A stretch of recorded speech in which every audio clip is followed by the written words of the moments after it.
So what's up guys, this is Varun Agrawal, you are watching Dynamic Info. Let's start the video.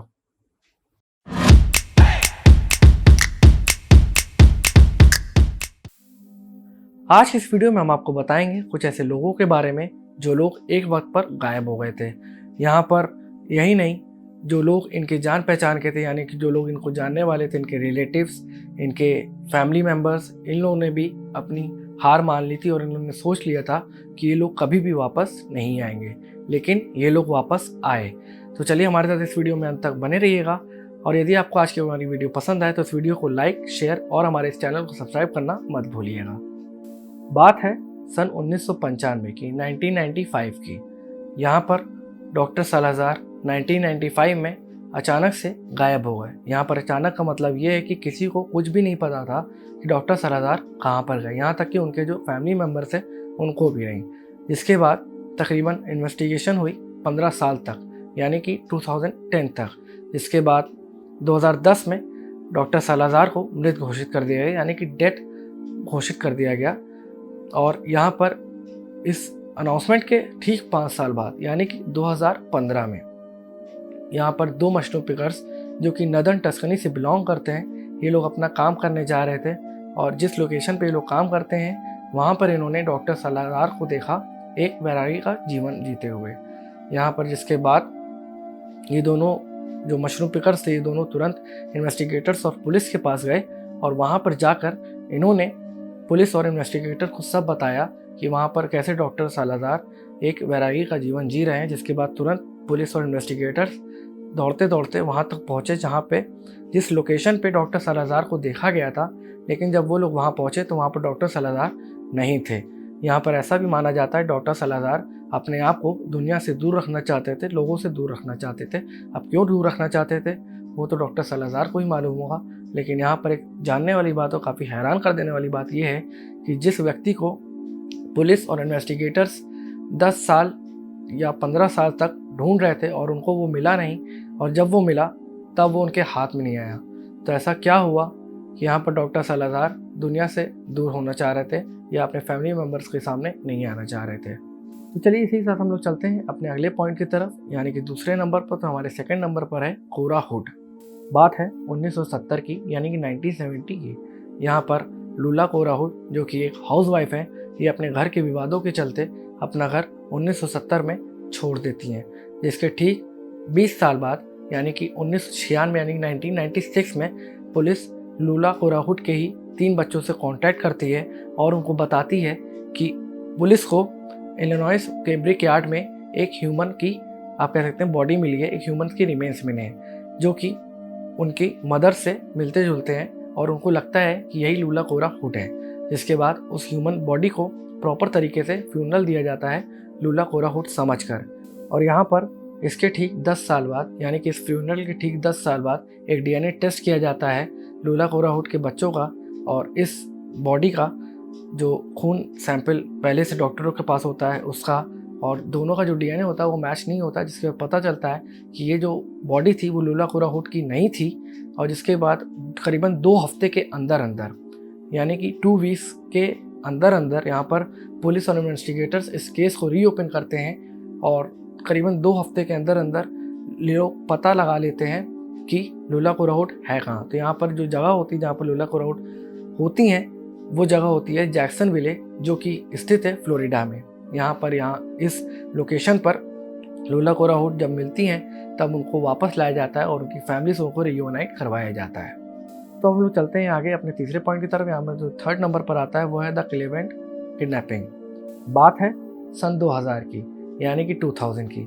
यहाँ पर aerial Costa नामक एक व्यक्ति 3 लड़कियों का किडनैप करता है। इन 3 लड़कियों के नाम होते हैं माइकल नाइट, एमेंडा बेरी और जॉर्जिना डी जीसस। ये इन 3 लड़कियों के नाम होते हैं, और यहाँ पर इन तीनों लड़कियों को एरियल कोस्टा किडनैप कर लेता है। यहाँ पर एक हैरान कर देने वाली बात यह कि तकरीबन 11 साल तक एरियल कोस्टा इन्हें अपने घर पर किडनैप रखता है। जिसके बाद लोग समझते हैं कि ये जो तीनों लेडीज़ हैं, आप कह सकते हैं तीनों जो लड़कियां हैं, वो गायब हो चुकी हैं और वो वापस कभी भी नहीं आएंगी। और यहाँ पर इस 11 साल की ड्यूरेशन में, यानी कि इस 11 साल के समय के बीच में, एमेंडा बेरी एक बच्चे को जन्म देती है जो कि एक गर्ल होती है और वो बच्चा होता है कोस्ट्रा का, यानी कि एरियल कोस्ट्रा, जिसने इन तीनों लड़कियों को किडनैप किया होता है। यहाँ पर 2013 में एक दिन जब एरियल कोस्ट्रा अपने घर से बाहर निकलता है तो वो गेट बंद करना भूल जाता है, जिस गेट के पीछे ये तीनों लड़कियाँ बंद रहती हैं और इसी के साथ उनकी एरियल कोस्ट्रा की जो डॉटर रहती है वो भी बंद रहती है। जिसके बाद ये तीनों ही लड़कियाँ हिम्मत करती हैं और वहाँ से निकलती हैं और इन्हीं के साथ जो बेरी की डॉटर रहती है वो भी साथ में निकलती है और ये तीनों किसी तरह डाउन स्टेयर्स जाती हैं और जो कोस्ट्रा के नेबर्स होते हैं उनको अपनी तरफ अट्रैक्ट करती हैं, आप कह सकते हैं। उनको चिल्ला कर बताती हैं कि यहाँ पर हम बंद हो चुके हैं।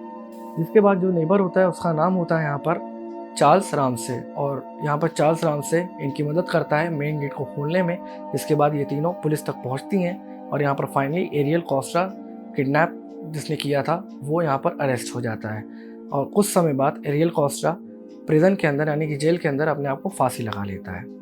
तो चलिए हम लोग बढ़ते हैं आगे अपने चौथे पॉइंट की तरफ। तो 4th नंबर पर जो आता है वो है रॉबर्ट मैकडोनो। बात है सन 2013 की, यानी कि 2013 की।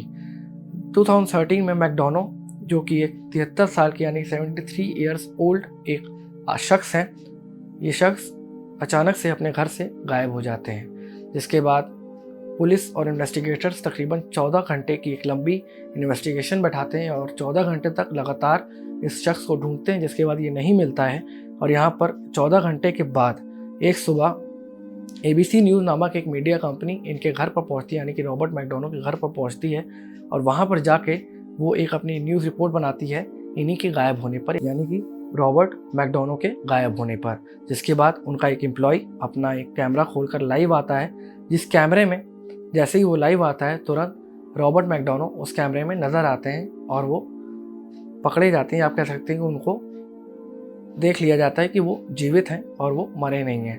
तो यहाँ पर इसके बाद जो फैमिली है वो काफ़ी राहत की सांस लेती है और ये काफ़ी हैरान कर देने वाली बात है कि जिस शख्स को 14 घंटे तक ढूंढा गया और जो शख्स लोगों को लग रहा था कि गायब हो गया या कहीं बाहर चला गया है, वो शख्स अगले दिन उसी घर के पास फिर से दिख जाता है। तो चलिए हम लोग बढ़ते हैं आगे अपने 5वें पॉइंट की तरफ। यहाँ पर 5th नंबर पर आता है एडगार लेटुलिप। बात है सन 1986 की, यानी कि 1986 की। यहाँ पर 1986 में एडगार लेटुलिप, जो कि एक मेंटल हॉस्पिटल में एडमिटेड होते हैं, वो मेंटल हॉस्पिटल से गायब हो जाते हैं। जिसके बाद लोगों को लगने लगता है कि एडगार लेटुलिप ने अपनी खुद की जान ले ली है। यहाँ पर हम आपको बता दें एडगार लेटुलिप एक हैंडीकैप होते हैं, यानी कि एक अपाहिज होते हैं और इसी के साथ जो वहाँ के मेंटल हॉस्पिटल के जो एम्प्लॉयज़ होते हैं और जो डॉक्टर्स होते हैं उनका ये कहना होता है कि कई बार लेटुलिप ने अपनी जान लेने की कोशिश की है और इसीलिए उनको लग रहा है कि लेटुलिप ने सुसाइड कर लिया है और लेटुलिप अब इस दुनिया में नहीं रहे हैं। यहाँ पर हम आपको बता दें एक हैरान कर देने वाली बात कि जब ये सब वाक़या हो रहा था तब लेटुलिप ज़िंदा थे और लेटुलिप ज़्यादा दूर नहीं थे अपने हॉस्पिटल से। यहाँ पर लेटुलिप को सिर पर किसी कारणवश चोट लग गई थी और वो अपनी पूरी याददाश्त खो चुके थे, जिसके तकरीबन 30 साल बाद यानी कि 30 ईयर्स आफ्टर उनको अपनी याददाश्त धीमे धीमे वापस याद आने लगी और उनको अपना नाम याद आया, जो कि था एडगार लेटुलिप। जब उन्होंने इस नाम को एक सोशल वर्कर को बताया और जब उनको नाम पता चला तब उन्होंने इस नाम को पुलिस और इन्वेस्टिगेटर्स को बताया और जब पुलिस और इन्वेस्टिगेटर्स को पता चला कि इस शख्स की याददाश्त खो गई थी और याददाश्त वापस आई तो इसने अपना नाम एडगार लेटुलिप बताया है, तब पुलिस ने अपनी इन्वेस्टिगेशन चालू करी, जिस इन्वेस्टिगेशन में पुलिस को ये पता चल गया कि ये वही एडगार लेटुलिप है जो कि मेंटल हॉस्पिटल से गायब हो चुका था। तो इस वीडियो में हमने आपको बताया कुछ ऐसे लोगों के बारे में जो लोग एक वक्त पर अचानक से गायब हो गए थे और अचानक से फिर सबके सामने आ गए।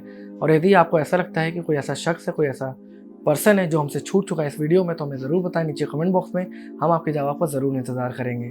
बाकी अभी के लिए हमारी वीडियो आज की यहीं ख़त्म होती है एंड आई होप आपको आज की हमारी वीडियो पसंद आई होगी। और अगर कोई इस चैनल पर नया है जो अभी तक इस वीडियो को देख रहा है तो हमारे इस चैनल को सब्सक्राइब करना और बेल आइकन को दबाना मत भूलिएगा, जिससे कि हमारी लेटेस्ट वीडियोज़ की अपडेट्स एज अ नोटिफिकेशन आपको आपके मोबाइल पर मिलती रहे।